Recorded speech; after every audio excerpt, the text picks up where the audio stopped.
ईसाई वोट बेशक केरल में हर राजनीतिक पार्टी के लिए बहुत बहुत महत्वपूर्ण है। वे यहाँ के मतदाता वर्ग का 18% से अधिक हिस्सा हैं। मेरे साथ हैं मिस्टर शेरी थॉमस, जो लैटिन कैथोलिक एसोसिएशन के अध्यक्ष हैं। हर कोई ईसाई वोट को लुभा रहा है। वे कौन से मुख्य मुद्दे हैं जिन पर ईसाई अब चुनावों से पहले बहस कर रहे हैं? हम कुछ मुद्दों पर बहस कर रहे हैं, खासकर जहां तक ईसाइयों का सवाल है। अब मौजूदा मुद्दा जस्टिस जे डॉर्वी के इम्प्लीमेंटेशन के बारे में है। कोशी कमीशन रिपोर्ट, यह एक रिपोर्ट है जिसके लिए एक आयोग नियुक्त किया गया था ईसाइयों के मुद्दों का अध्ययन करने के लिए, और आयोग ने उचित पूछताछ और जांच के बाद उन्होंने एक रिपोर्ट जमा किया है। वह रिपोर्ट सरकार को 2023 में मई के महीने में जमा किया गया था। अब तक यह है और इसे हाल ही में प्रकाशित किया गया था। और उस रिपोर्ट में हम जानते हैं कि 284 सिफारिशें हैं जो केरल में पूरे ईसाई समुदाय, कैथोलिक, गैर कैथोलिक वगैरह के लाभ के लिए हैं। तो वे सिफारिशें लंबे समय से लंबित मांगें थीं जो हम कई सालों से कर रहे थे। अब यह एक रिपोर्ट के रूप में सामने आया है, तो ये अब एक ऑफिशियल दस्तावेज है। तो हम इम्प्लीमेंटेशन, समयबद्ध इम्प्लीमेंटेशन और रिपोर्ट के इम्प्लीमेंटेशन के प्राथमिकता आधार की मांग कर रहे हैं। यह पिनाराई विजयन सरकार ही है जिसने आयोग नियुक्त किया था और इस रिपोर्ट के साथ सामने आई। लेकिन इम्प्लीमेंटेशन में देरी क्यों? क्योंकि पहली पिनाराई विजयन सरकार ने एक समिति नियुक्त की थी। यह बाहर से अनुरोध के आधार पर था। लैटिन समुदाय, सायरो मालाबार समुदाय के अलावा कई अन्य समुदायों ने इसकी मांग की, क्योंकि यह एक लंबे समय से लंबित मांग थी।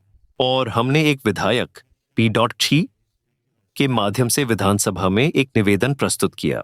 थॉमस अब वह नहीं रहे और उन्होंने विधानसभा में एक निवेदन रखा और यह एक ऑफिशियल रिकॉर्ड बन गया है। उसके बाद वे एक आयोग नियुक्त करने के लिए तैयार थे और पता चला है कि आयोग को लगभग 5 लाख अभ्यावेदन मिले हैं और उनमें से उन्होंने जांच की है और अब यह रिपोर्ट प्रकाशित हो गया है। क्या कोई राजनीतिक पार्टी वादा कर रहा है कि वे इसे करेंगे? यूडीएफ ने भी रिपोर्ट को स्वीकार किया है, या सिर्फ आयोग के रिपोर्ट के होने से ज्यादा कुछ होने वाला है? वर्तमान सरकार ने सैद्धांतिक रूप से इसे स्वीकार कर लिया है और उन्होंने इसे ऑफिशियली घोषित कर दिया है। इसके अलावा यूडीएफ ने भी रिपोर्ट को स्वीकार कर लिया है और वे भी उस रिपोर्ट को लागू करने के इच्छुक हैं। यही वर्तमान स्थिति है। लेकिन हमें जो चाहिए, अब इसे मई 2023 में जमा किया गया है। हाल ही में सरकार के अंतिम दिनों में उन्होंने इसे प्रकाशित किया है और वह भी केवल 1 या 2 सिफारिशें ही ऑफिशियली लागू की गई हैं। बाकी अभी भी विचाराधीन हैं। इसलिए हम उम्मीद करते हैं इम्प्लीमेंटेशन एक समयबद्ध तरीके से, सरकार चाहे किसी की भी हो, हम अनुरोध कर रहे हैं कि इन रिपोर्टों के इम्प्लीमेंटेशन के बारे में उनकी तरफ से एक आश्वासन होना चाहिए। बेशक कई संप्रदाय हैं और आप बड़े समूहों में से एक का प्रतिनिधित्व करते हैं। लैटिन कैथोलिक लगभग 20 लाख हैं और सीरो मालाबार ईसाइयों की आबादी लगभग 23 लाख है। क्या समुदाय के वोट करने के तरीके में एकता है? आप जानते हैं, क्योंकि अब भाजपा भी समुदाय तक पहुंच रही है, इस बारे में बात कर रही है कि शायद आप जानते हैं यूडीएफ ईसाइयों के बजाय मुस्लिम समुदाय को अधिक प्राथमिकता दे रहा है, या शायद प्राथमिकता दे रहा है। हाँ, हम एक ऐसा समुदाय है जो हमेशा समान दूरी का पॉलिसी रखता है। हमारा ऑफिशियल पॉलिसी सभी चुनावों में समान दूरी है। समान दूरी का मतलब है नीतियों और मूल्यों पर निर्भर करना। तो हम अपनी मांगें सरकार के सामने, कौम मोर्चों के सामने रखेंगे और वे इस पर कैसी प्रतिक्रिया दे रहे हैं, उसके आधार पर हम दूरी तय करेंगे। दूरी समान दूरी से बदलकर इसमें भिन्नता हो सकती है, लेकिन यह मोर्चों द्वारा अपनाए गए मूल्यों और नीतियों पर निर्भर करता है।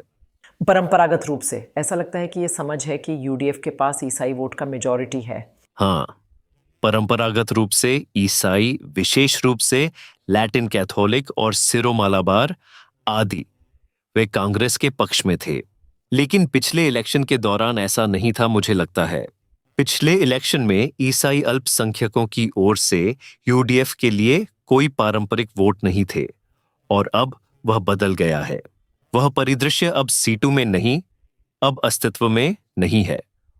और पिछली नियम सभा इलेक्शन, पिछली विधानसभा इलेक्शन और आने वाली विधानसभा इलेक्शन की तुलना में ईसाइयों के बीच इस अल्पसंख्यक समुदाय की ओर से अंतर हो सकता है। समुदाय की ओर खुद बीजेपी की पहुंच के बारे में क्या? ये भावना भी है कि एक शब्द है जिसका इस्तेमाल किया जाता है, क्रिस संघी। हाँ, वास्तव में इसका क्या मतलब है? और क्या ऐसा डर है कि दूसरा सत्ता के बंटवारे में से ज्यादा हिस्सा ले सकता है? निश्चित रूप से बीजेपी ने अब समुदाय में और अधिक पैठ बना ली है और समुदाय के व्हाट्सएप समूहों आदि में और अधिक प्रचार हो रहा है। लेकिन साथ ही उत्तर भारत में ईसाइयों के खिलाफ जो अत्याचार हो रहे हैं और हाल ही में नया FCRA संशोधन बिल, उसका समुदाय पर उसका बहुत बड़ा प्रभाव पड़ रहा है। और आप जानते होंगे कि मार्च 2026 में संसद में FCRA में एक संशोधन लाया गया है। अब सभी समुदाय के नेता उन मुद्दों को संबोधित कर रहे हैं। फिर ईस्टर के दिनों में परीक्षाओं का सवाल और गुड फ्राइडे, ईस्टर डे वगैरह पर इलेक्शन ड्यूटी। तो ये वो चीजें हैं जो असल में ये हो रहा है। उसी समय वे यह कहकर ईसाइयों को खुश करने की कोशिश कर रहे हैं कि वे ईसाइयों के साथ हैं। तो उन्होंने एक पैठ बनाई है, निश्चित रूप से ईसाई समुदाय में पहले के दिनों की तुलना में। LDF या UDF के खिलाफ कोई बड़ी शिकायत कि उन्होंने ऐसा कुछ नहीं किया जो समुदाय को उम्मीद थी? सत्ता में हमारी भागीदारी की कमी है, खासकर सरकारी पदों में। आरक्षण के अलावा ओ लैटिन कैथोलिक OBC समुदाय या अन्य पिछड़ा समुदाय से हैं। अन्य पिछड़ा समुदाय में जहां तक हमें रोजगार में 4% आरक्षण मिल रहा है, लेकिन शिक्षा में आरक्षण तुलनात्मक रूप से बहुत कम है। डिग्री PG पाठ्यक्रमों में 1% और व्यावसायिक डिग्री पाठ्यक्रमों में 3%। यह हाल ही में सामने भी आया। तो हम शिक्षा में भी रोजगार के समान ही आरक्षण की मांग कर रहे हैं। फिर सरकारी बोर्डों और अन्य की नियुक्तियों पर विचार करते समय कुछ जो सरकार की मनमर्जी के अधीन हो सकती हैं, उस क्षेत्र में भी लैटिन कैथोलिक समुदाय को उचित महत्व नहीं दिया जा रहा है। यह हमारे उन मुद्दों में से एक है जिनका हम सामना कर रहे हैं। क्या इस मुद्दे पर LDTAF या UDTAF के रुख में कोई अंतर है? उस मुद्दे पर दोनों एक ही रुख अपना रहे हैं, क्योंकि हम लैटिन कैथोलिकों का समुदाय वे राजनीतिक रूप से प्रेरित समुदाय नहीं है। अधिकांश लैटिन कैथोलिक तटीय क्षेत्र में हैं और अन्य क्षेत्रों में भी, लेकिन हम केरल के लगभग 40 निर्वाचन क्षेत्रों में और उसके आसपास एक निर्णायक शक्ति। लेकिन हमारी समान दूरी पॉलिसी के कारण अब समुदाय दोनों मोर्चों के नेताओं के साथ अच्छे संबंध हैं। वे नेताओं से संपर्क करने की कोशिश कर रहे हैं, वे देने की कोशिश कर रहे हैं। मेरा मतलब है प्रस्ताव है, लेकिन समुदाय मिसाल के आधार पर निर्णय लेगा। पहले वे क्या रहे हैं, वे क्या थे, उनका क्या रुख रहा है, तो यह मिसाल पर भी निर्भर करता है। और आपका बहुत बहुत धन्यवाद। तो ईसाई समुदाय निश्चित रूप से उन मुद्दों के बारे में बात कर रहा है जो उन्हें प्रभावित करते हैं। JV का इम्प्लीमेंटेशन, कोशी समिति रिपोर्ट, साथ ही उन अन्य मुद्दों पर भी जो उन्हें परेशान करते रहे हैं, जिनका समाधान वे इन राजनीतिक मोर्चों से चाहते हैं।